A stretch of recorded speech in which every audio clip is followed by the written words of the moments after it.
तो लास्ट वाली क्लास में बताया था कि माइंड के जो हैं वो 4 सेक्शंस हैं और उसमें जो सेक्शन 1 है उस सेक्शन 1 के बारे में शुरुआत की थी, उसको डिटेल में बताना गया था। तो सेक्शन 1 के 4 सेंटर्स हैं। सेक्शन 1 में 4 सेंटर्स थे, टोटल 7 सेंटर्स थे। सेक्शन 1 में उसमें से 4 सेंटर थे। एक सेंटर का नाम था सेंटर आई, सेंटर ई, सेंटर एस और सेंटर एम था ये।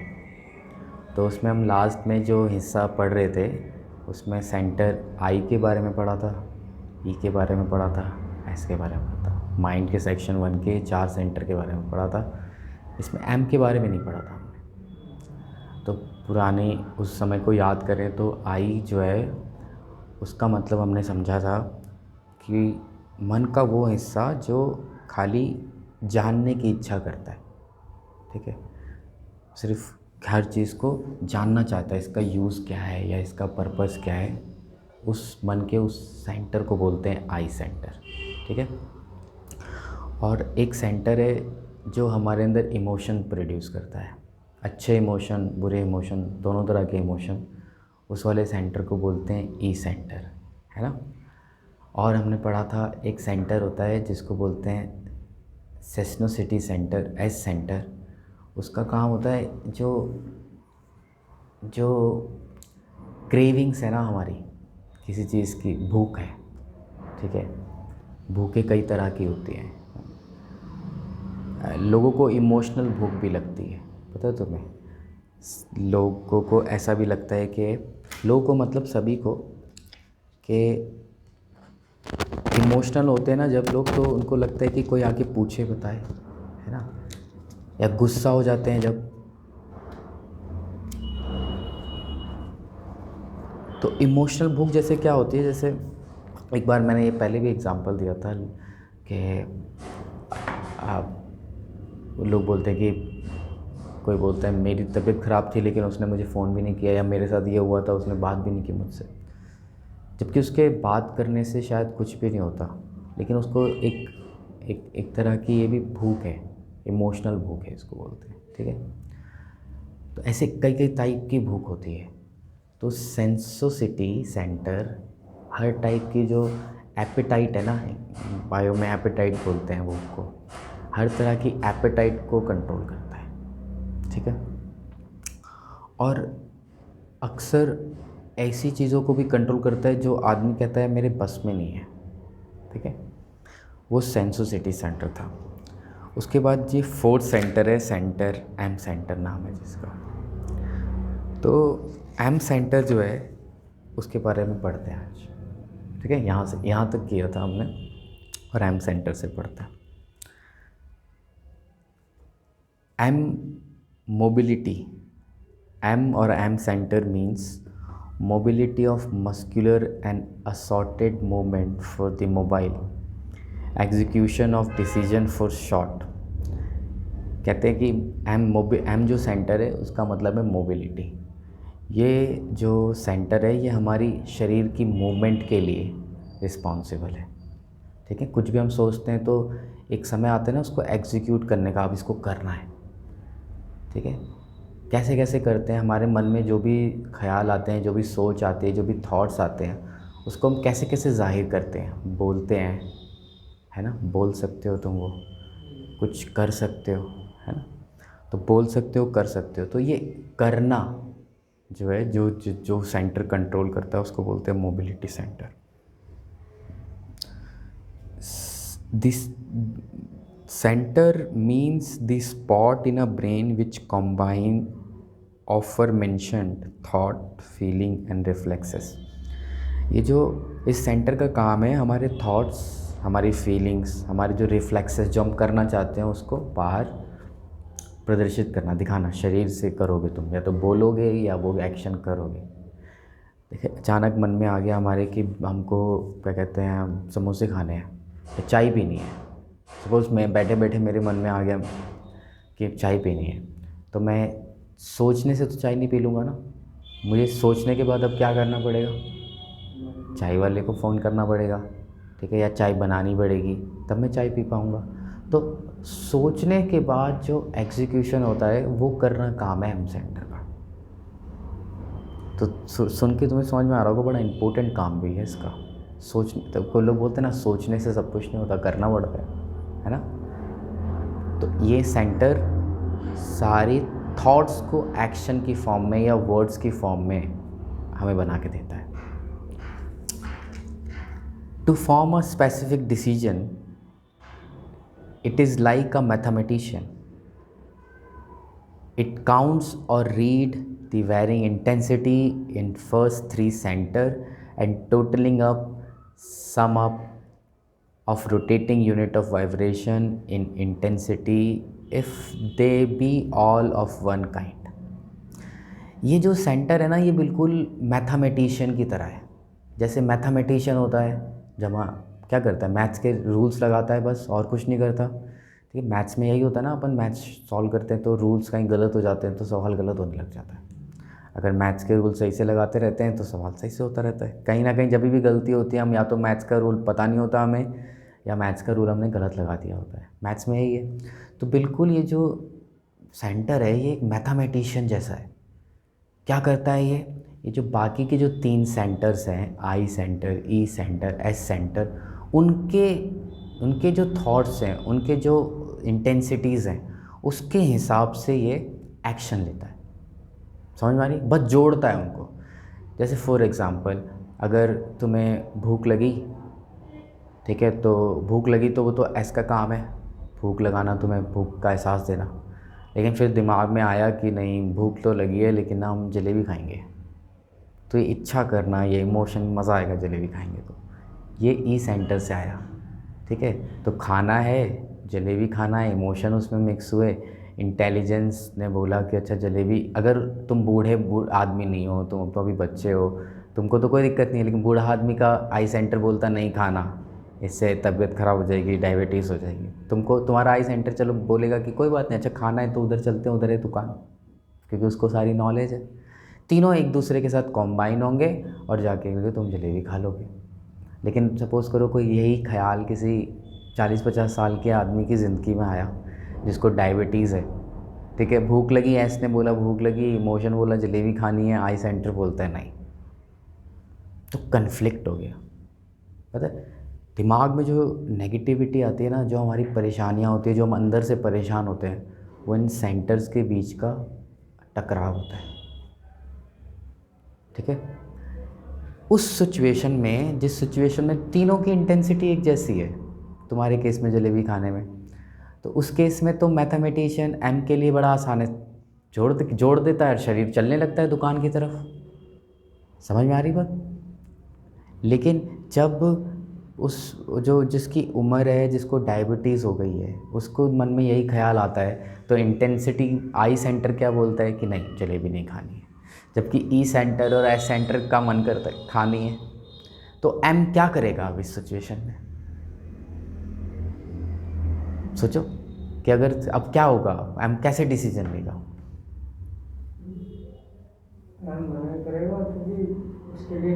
एम मना नहीं करता, अच्छा मना करता है नहीं करता वो भी देखते हैं। लेकिन तुम्हें क्वेश्चन समझ में आया ये कि अगर ये सेंटर्स आपस में एक जैसा तरीके से नहीं सोच रहे तब क्या होगा? ये सब कुछ मैं तुम्हें मन की बातें बता रहा हूँ, सब हमारे अंदर होता है, रोज़ होता है, हर सिचुएशन में होता है। ठीक है, ये पढ़ने का पर्पस क्या है हमारा? हम अपना मन समझ सके ना। ठीक है, और मन समझ सकें और समझ सकें तो जिन बिना मतलब की चीज़ों से हम परेशान हो जाते हैं उससे परेशान होना बंद कर सकें और अपने काम पे ध्यान दे सकें। ये टोटल पर्पस है तुमको ये बताने का, मेरा भी। ठीक है, मैं भी इसको पढ़ता हूँ तो इससे बड़ी आसानी होती है। जो चीज़ें सब आप सोच के परेशान होते हो, उस चीज़ें लगती है कि ये तो मजाक है। मतलब ऐसा लगता है जैसे आपको ना, जैसे छोटा बच्चा नहीं होता, तो तुम्हारे घर में बहुत छोटा भाई बहन है, कोई भाई बहन या कोई अड़ोस पड़ोस में कोई छोटा 2-3 साल का बच्चा होता है, तो उसके साथ तुम ऐसे ही बोलते हो, कैसे कटा है, क्या बोल रहा है, ऐसे बोलेगा क्या? नहीं बोलते। तुम उल्टा उसके साथ भी वैसे जैसे उसके जैसे हो जाते हो, उसी के जैसे बच्चे बन जाते हो। नहीं होता? क्यों बन जाते हो बच्चे?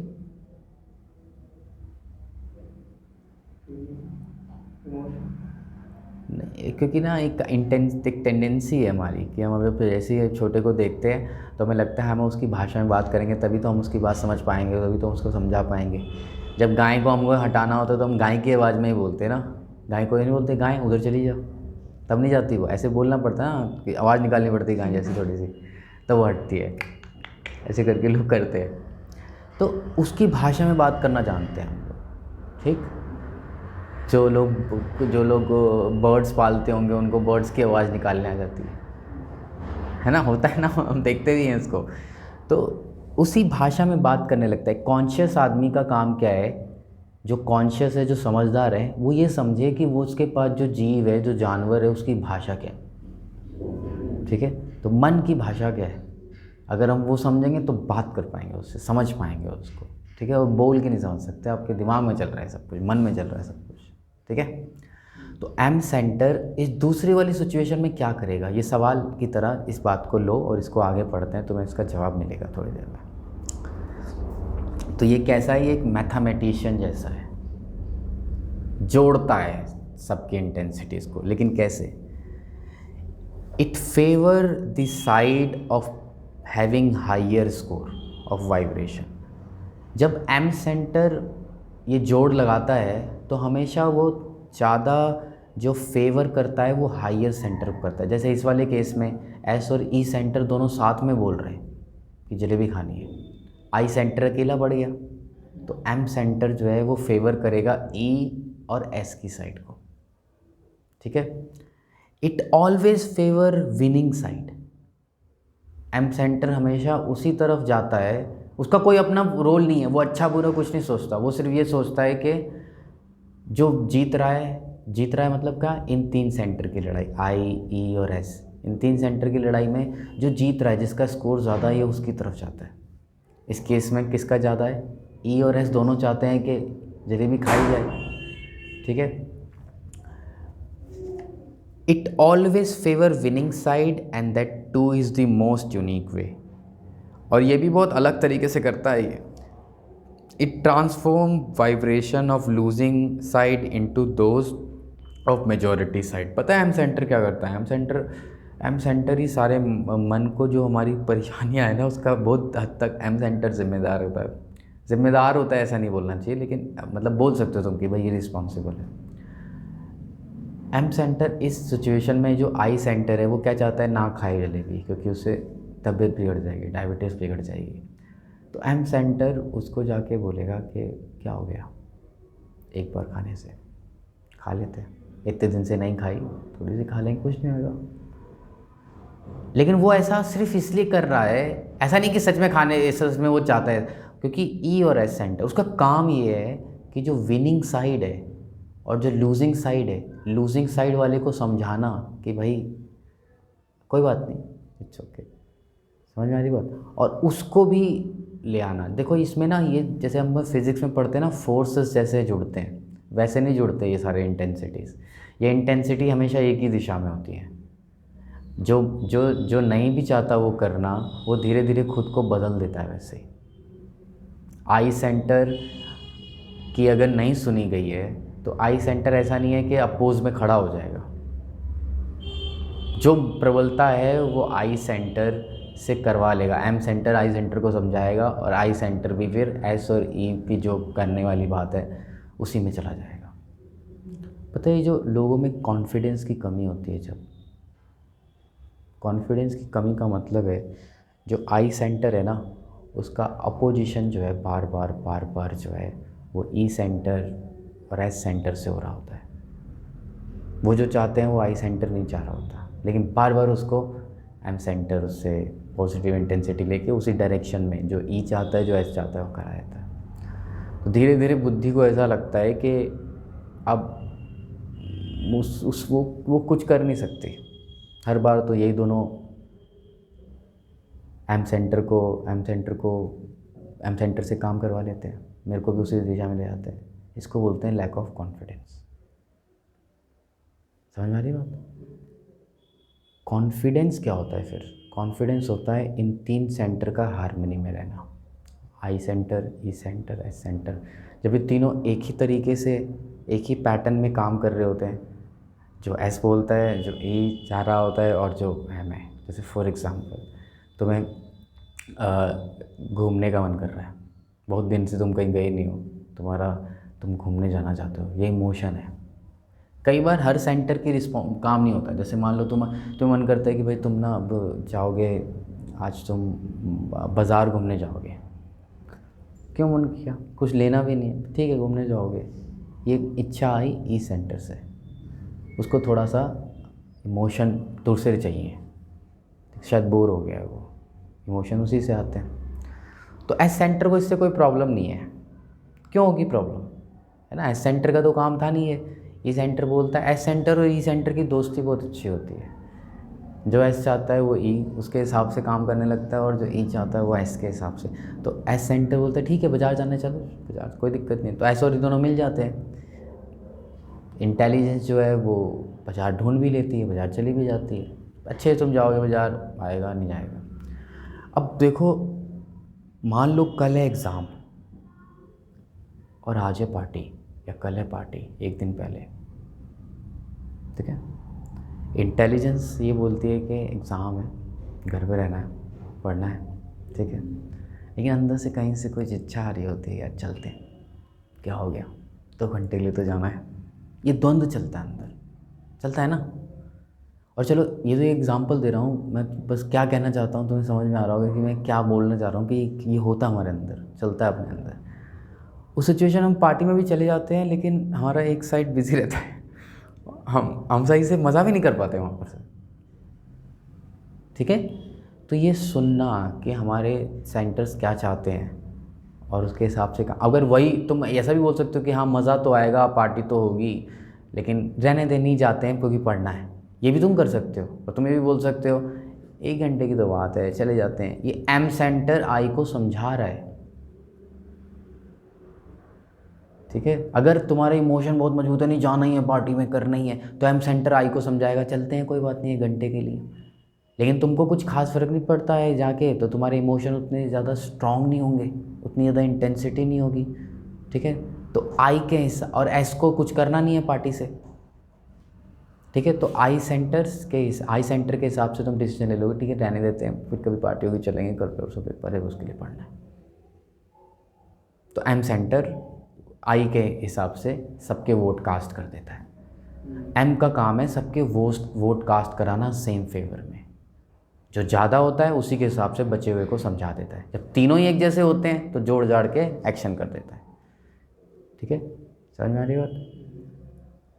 ये बुरी चीज़ों में भी होता है, अच्छी चीज़ों में भी होता है। मान लो किसी को चोरी करने का मन करा, मन तो नहीं करता वैसे चोरी करने का, तो ये जो चोर किस्म के लोग होते हैं, चोरी स्टार्ट कैसे होती है? तुम बचपन में छोटे में, पता नहीं तुम में आदत थी नहीं थी, लेकिन बहुत सारे छोटे छोटे बच्चे होते हैं, उनको ना चोरी करने में मज़ा आता है।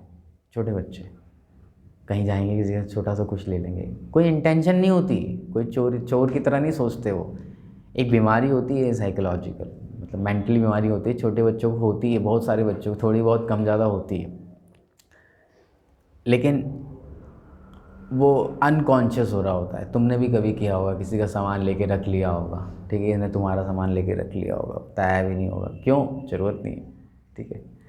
एक मैं कहानी सुन रहा था कहीं पर, उसमें लिखा था कि एक बच्चा था, वो ना जिसके घर जाता था ना, वहाँ से एक चम्मच चुरा लेता था।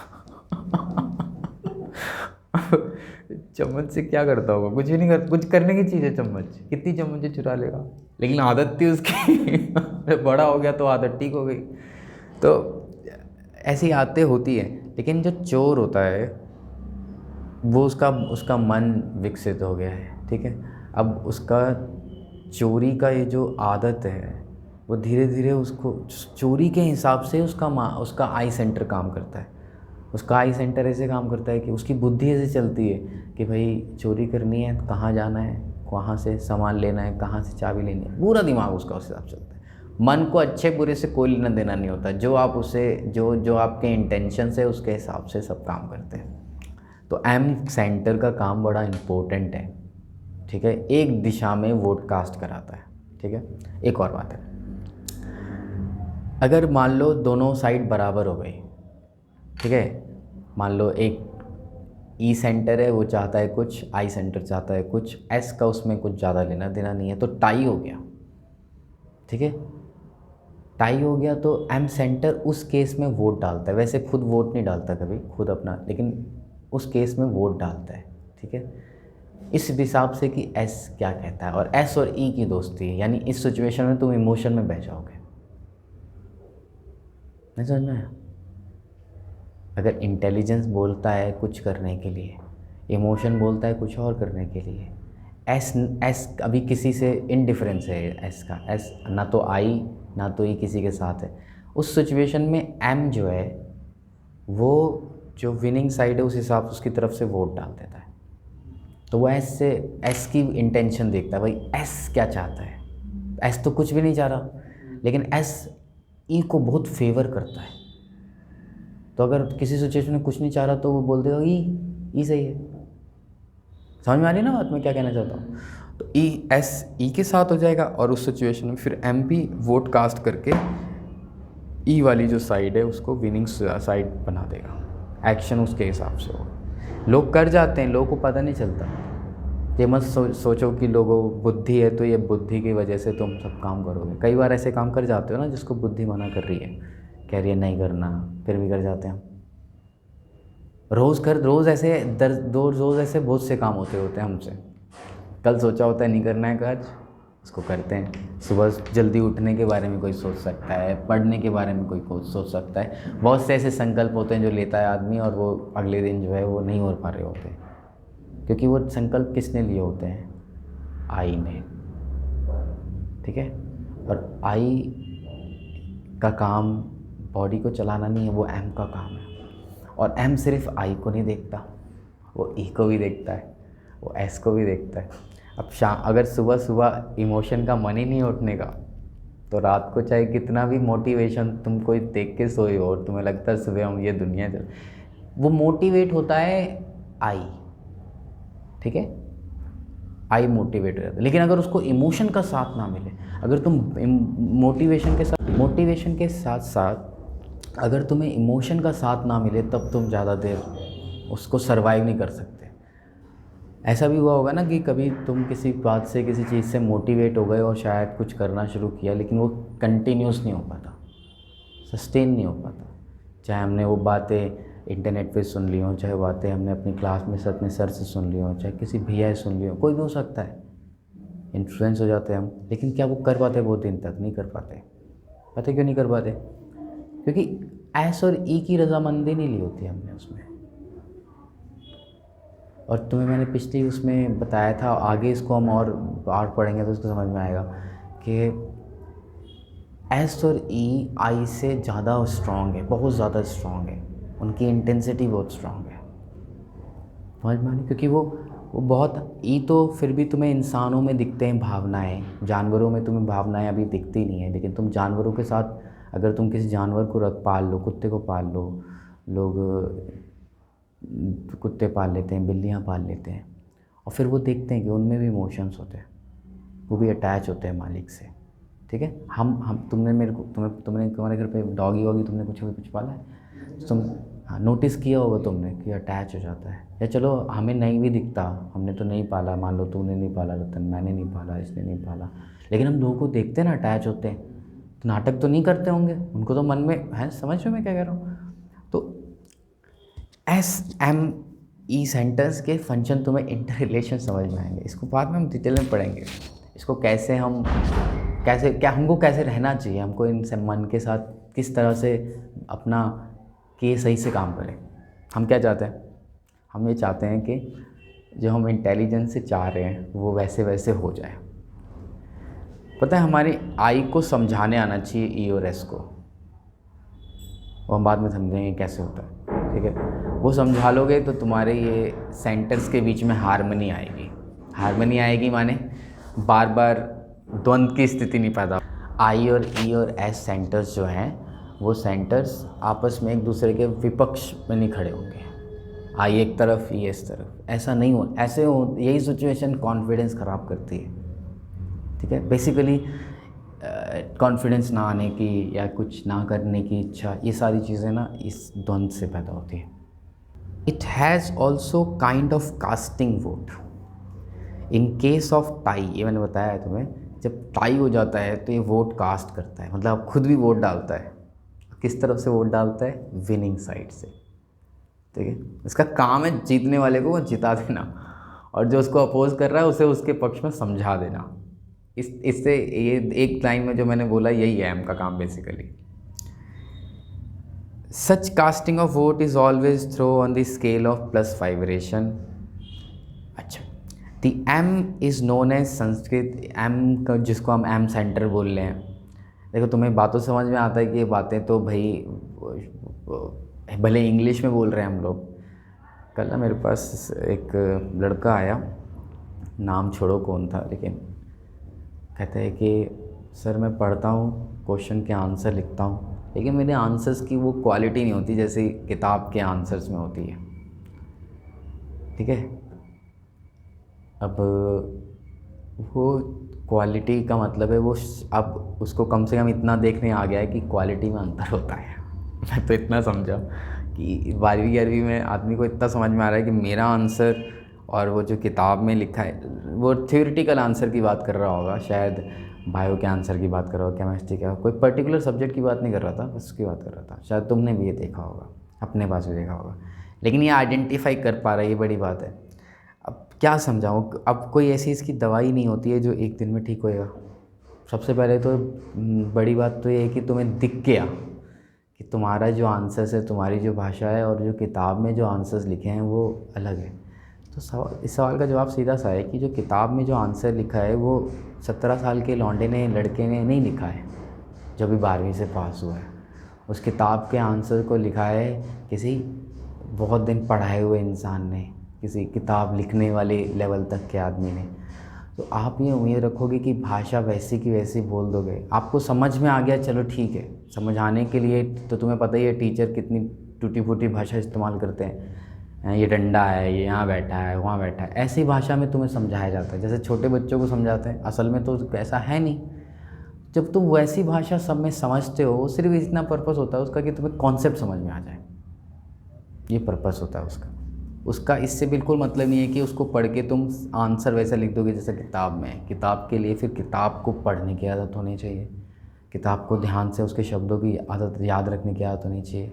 अब ये ऐसी चीज़ जो है वो धीरे धीरे धीरे धीरे सॉल्व होती है। आपको किताब को ध्यान से पढ़ने की आदत जैसे जैसे पढ़ती जाती है, आप नोटिस करने लगते हो, तो धीरे धीरे ठीक होती है। और ऐसी समस्या तुम्हें भी है, होगी ऑब्वियसली। तो इसको ऐसे ही स्लो सॉल्व करोगे। किसी भी प्रॉब्लम को पहली बात तो ये मत सोचा करो कि ना, हमेशा रियल एक्सपेक्टेशन रखा करो। रियल एक्सपेक्टेशन जानते हो क्या होता है? कुछ दिमाग में आता, हम सोच लेते हैं बस कल ही हो जाएगा। एक्सपेक्ट करो। पहली बात तो तुम ये देखो कि जिसको तुमने देखा है ना वो करते हुए, क्या उसके साथ एक दिन में हुआ है? कि एक दिन में उसने कर लिया है? शाहरुख खान एक दिन में शाहरुख खान हो गया, लता मंगेशकर एक दिन में लता मंगेशकर हो गई, या सचिन तेंदुलकर एक दिन में सचिन तेंदुलकर हो गया। एक दिन देखो हमने सचिन छक्के मार रहा है, लेकिन उसके पीछे कितने दिन ऐसे भी कितने दिन वो ग्राउंड पे बैठा हुआ, कोई कैमरा भी नहीं होगा वहाँ पर, है ना? किसी तुमने पेंटर का नाम सुना कि ये पेंटर बहुत फेमस पेंटिंग है इसकी, ये वो, लेकिन वाह, और उसको ये अवार्ड मिल गया। लेकिन उसको पहले अवार्ड मिला कि पहले वो पेंटर बना? हमारा ध्यान जाता है उससे आने वाले रिवॉर्ड पे, लेकिन उस रिवॉर्ड में वो रिवॉर्ड एक ना रास्ते का एक सिर्फ स्टेशन है, लेकिन रास्ता अपने आप में जो है ना, वो रास्ते पे चलना, वो रास्ता ढूंढना, वो हमको करना पड़ता है। ठीक है, तो बिना उस रास्ते पे चले उस स्टेशन पे पहुंचोगे क्या? नहीं पहुंच सकते। ट्रेन में बैठोगे नहीं तो पहुंचोगे कहीं थोड़े ना। तो ट्रेन में बैठना ज़रूरी होता है, उसमें चलना ज़रूरी होता है। चाहे ट्रेन धीरे चले चाहे ट्रेन तेज़ चले, तुम पहुंचोगे ज़रूर अगर तुम ट्रेन में बैठे हो तो। ठीक है, तो तुरंत कुछ भी चीज़ की ना आशा तुरंत मत किया करो। अगर तुम ऐसा करते हो ना तो तुम्हें बहुत बार लूटा जाएगा इस दुनिया में। लोग झूठ बोल बोल के लूटेंगे कि इतने रुपए की टिकट है, इतना इनाम है, इतना ये है, आपका वही लग जाएगा, लालच आ जाएगा मन में। ठीक है, लालची किस्म के लोग होते हैं जो एक दिन में चाहते हैं कि मेरे को सब कुछ मिल जाए। एक्चुअली में इसका मतलब लालच है। तभी चोरी का मतलब क्या हुआ? एक ही दिन में एम सेंटर की बात जो है, संस्कृत में ना एम सेंटर को बोलते हैं मनस। मन मतलब मन, जिसका मन नाम जो पड़ा है ना वो इसी सेंटर के नाम पे पड़ा है, मन। क्योंकि इसका ही काम है एक्शंस में बदलना विचारों को। Now before we can proceed further higher section, we must have practical exercises for reaching critical certain stage. But no practical, इससे पहले कि हम आगे के सेंटर्स के बारे में पढ़े, 4 सेंटर तो पढ़ लिए हमने, आई सेंटर, ई सेंटर और एस सेंटर। एम सेंटर भी देखा आप स्वयं क्या होता है, बड़ा इंपॉर्टेंट काम है इसका। खुद से कुछ चाहता तो नहीं है, लेकिन देखता है कौन क्या चाह रहा है, उसके हिसाब से एक्शन लेता है। और हायर सेक्शन पे जाएं इससे पहले, बाकी के जो 3 सेंटर और हैं उसकी तरफ बात करें, उससे पहले ये ज़रूरी है कि हम क्रिटिकल सर्टन स्टेज पे जाने वाली एक्सरसाइजेस को देख लें। मेरी एक्सपेक्टेशन तुमसे ये भी नहीं है कि तुम ये योगा वोगा करोगे, लेकिन ना ये जो बुक है इसमें पहले पार्ट में ना योगा के लिए प्रिपरेशन करा रहा है। प्रिपरेशन कैसे कैसे, इससे पहले कि आप मेडिटेशन करो तो आपको कैसा होना चाहिए, ठीक है। वो जो पूरी प्रोसेस है ना, वो पढ़ने लिखने वाले इंसान के लिए भी बड़ी फ़ायदेमंद है। But no practical measure of any useless we come in term of cardinal problem of spiritual life और forward matter any kind of serious purposeful living.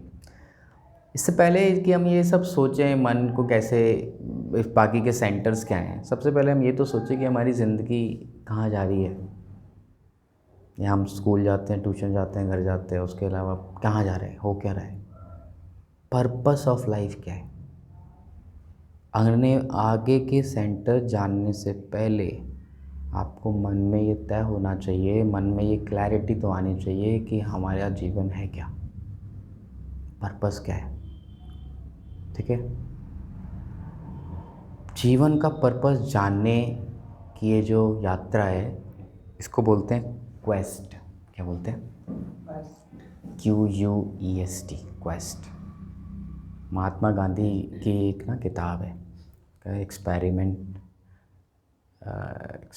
With truth, तो उनकी बायोग्राफी है वो।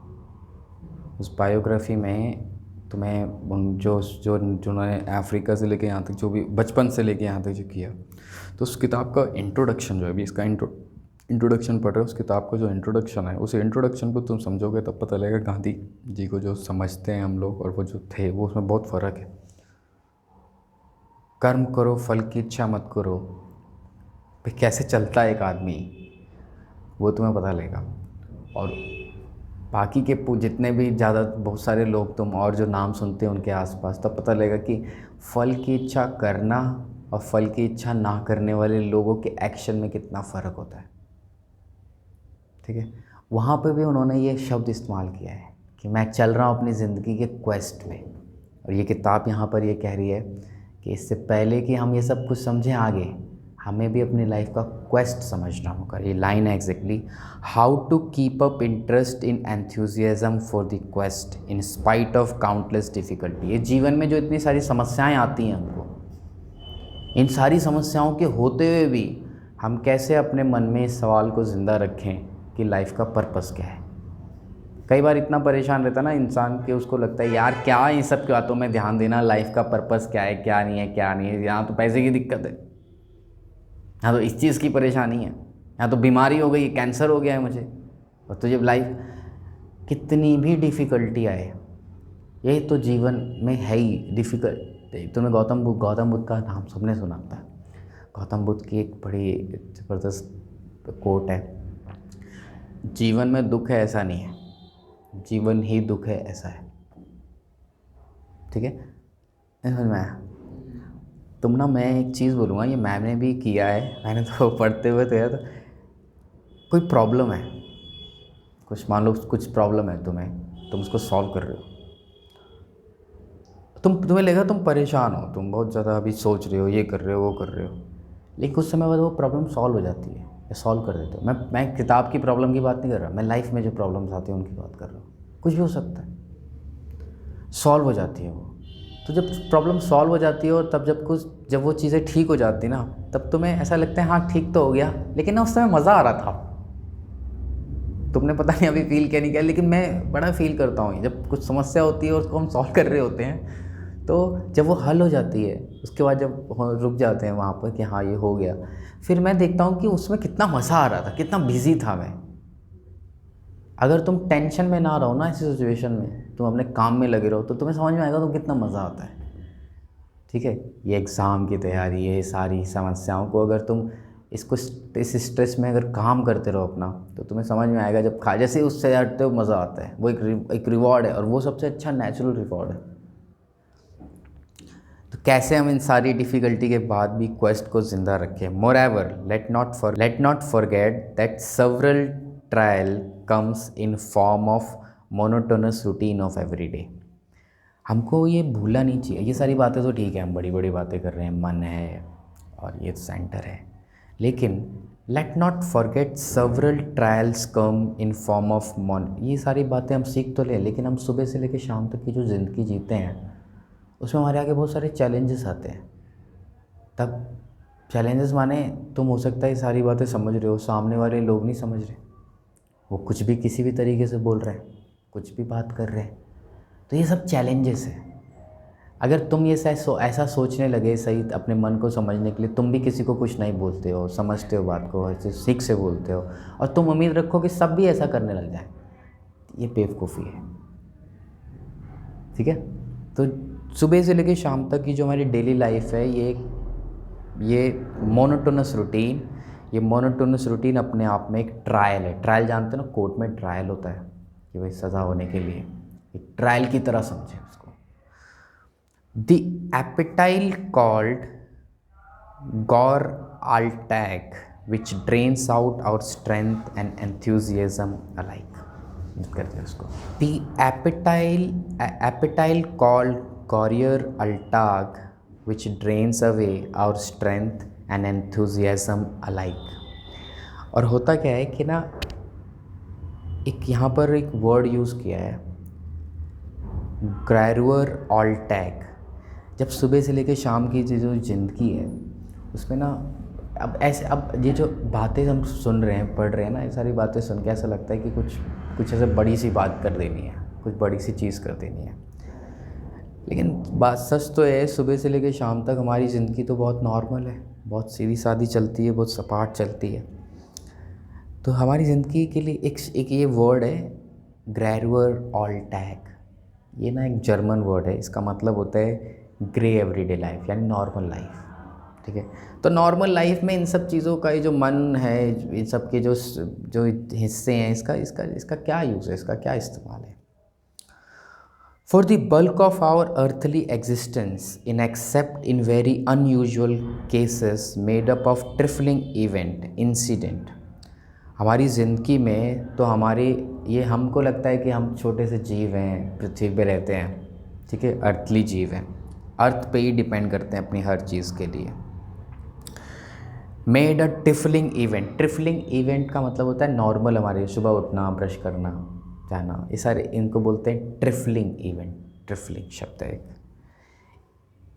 अब ये बोलता है कि इवन अ प्राइम मिनिस्टर और Hemingway hero needs must spend a considerable portion of day dressing, undressing, brushing, history. कह रहे चाहे बहुत बड़े आदमी क्यों ना हो आप, प्रधानमंत्री भी जो होता है, राष्ट्रपति भी जो होता है, राजा भी जो होता है, उसको भी कुछ समय ज़िंदगी में निकाल के ब्रश करना पड़ता है, खाना खाना पड़ता है, नहाना पड़ता है ना, सर धोना पड़ता होगा, नाखून काटने पड़ते होंगे।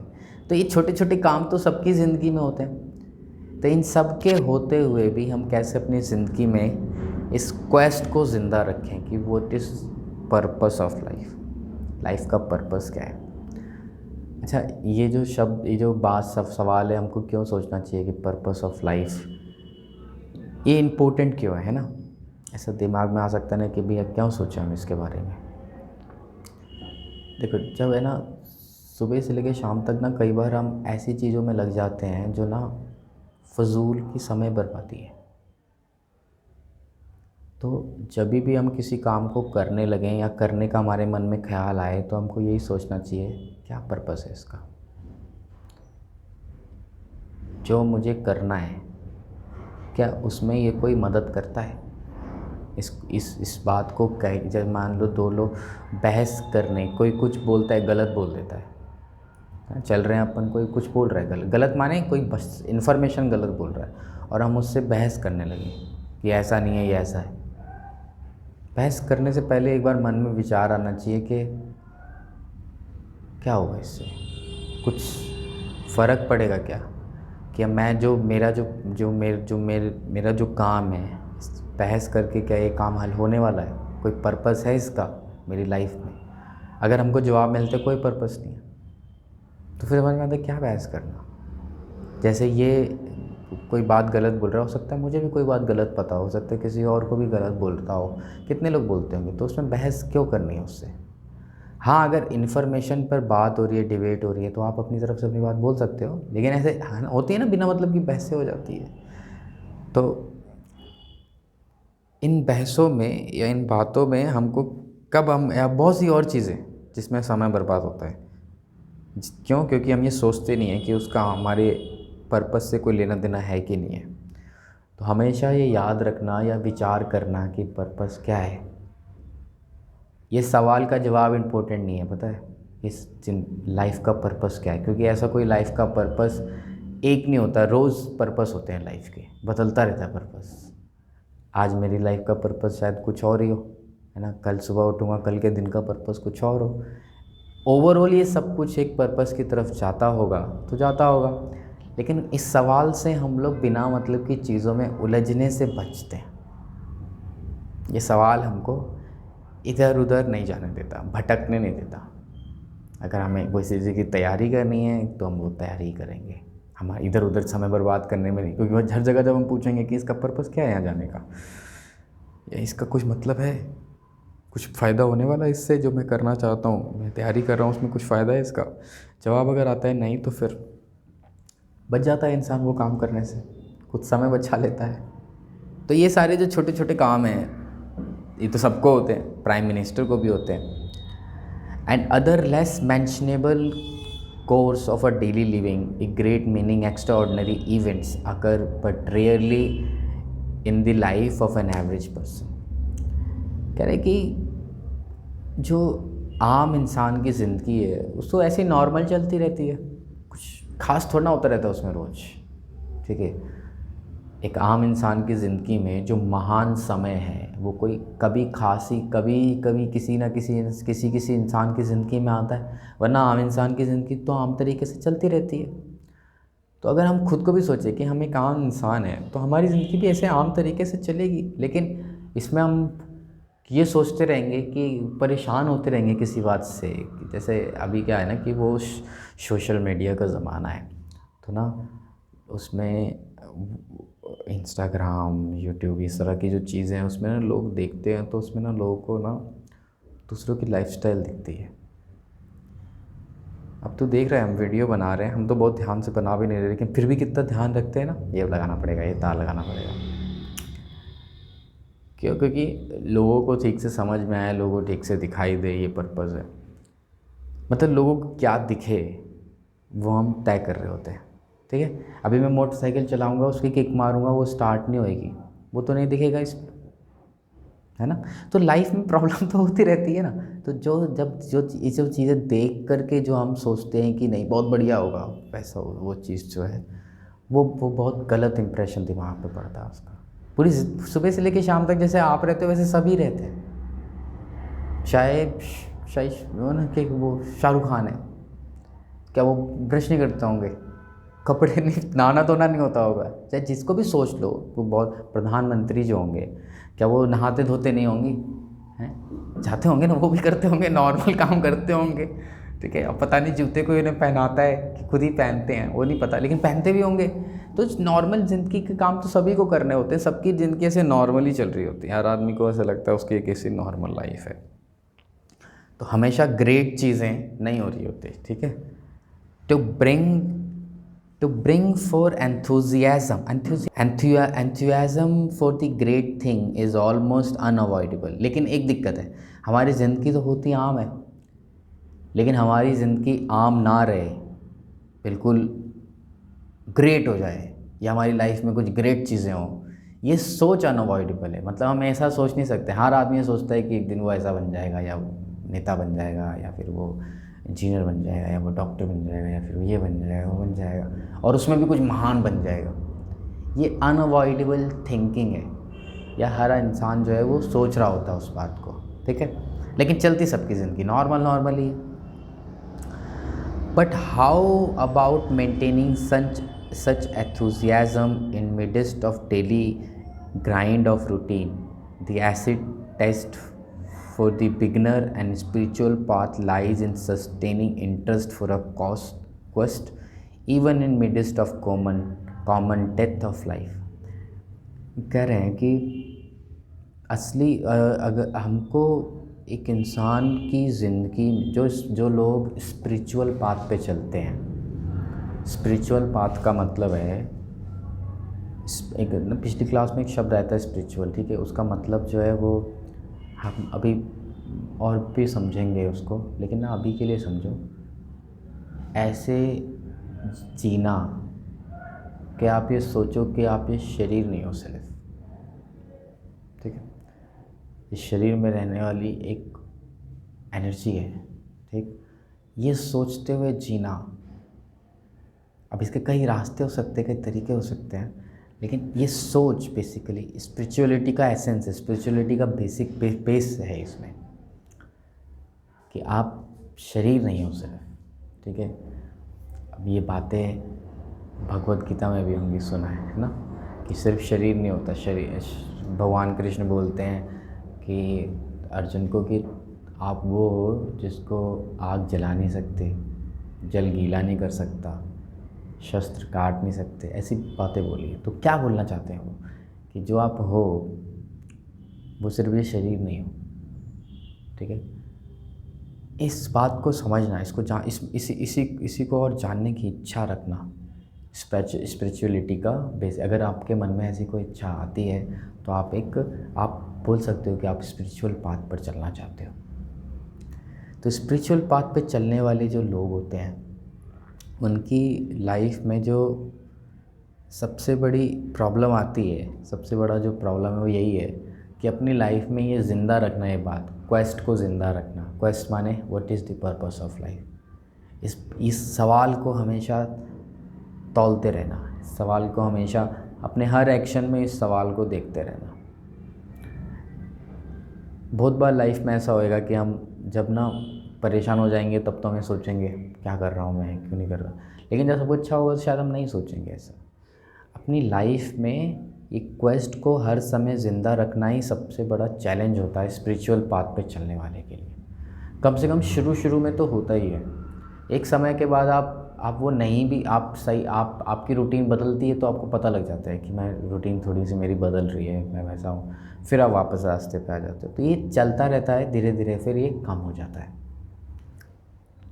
हर काम पर किताब पढ़ते हो पर्पसफुली पढ़ो, पढ़ाई करते हो पर्पसफुली पढ़ो, कोई काम कर रहे हो तो उसका पर्पस के बिना उसको मत करो।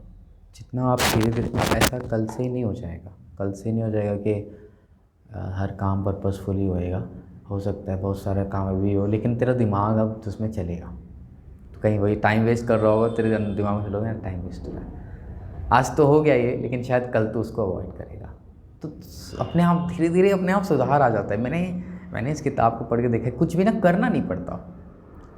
मतलब ऐसा लगता है ना कि ये सारी बातें सोचेंगे, पता नहीं क्या करना पड़ेगा, लेकिन बस ये मन में ये ख्याल आ जाता है, मन अपने आप उस पर काम करने लगता है।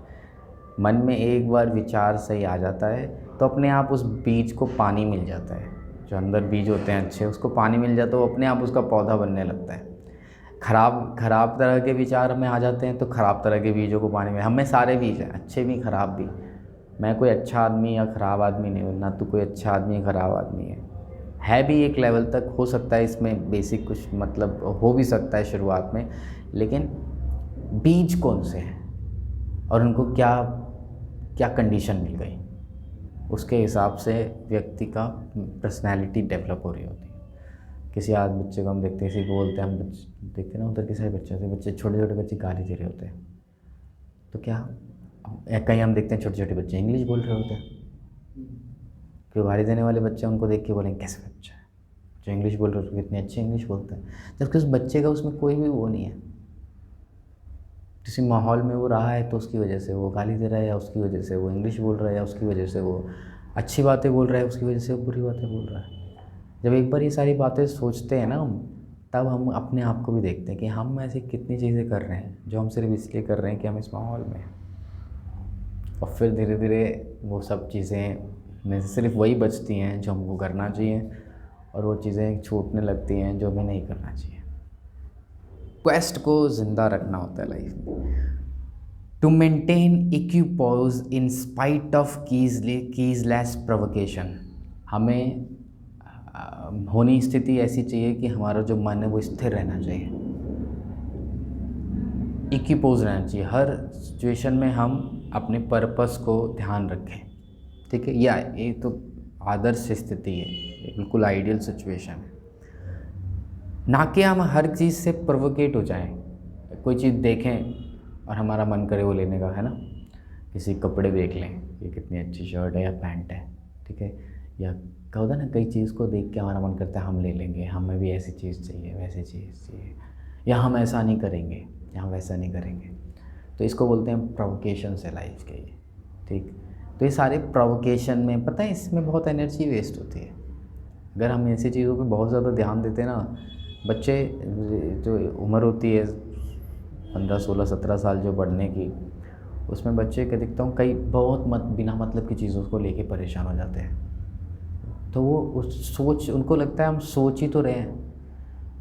सोचने से दिमाग की जो शक्ति क्षय होती है, वो शक्ति क्षय हो जाने से फिर पढ़ाई लिखाई के लिए शक्ति बचती नहीं उस दिमाग में, ठीक है। तो इस हमारा दिमाग किन चीज़ों से ऑक्यूपाई, एक शब्द होता है ना जब ऑक्यूपेशन क्या है, सुना ऑक्यूपेशन क्या कहते हैं उसको, व्यवसाय क्या है, क्या काम करते हो, ऑक्यूपेशन क्या है।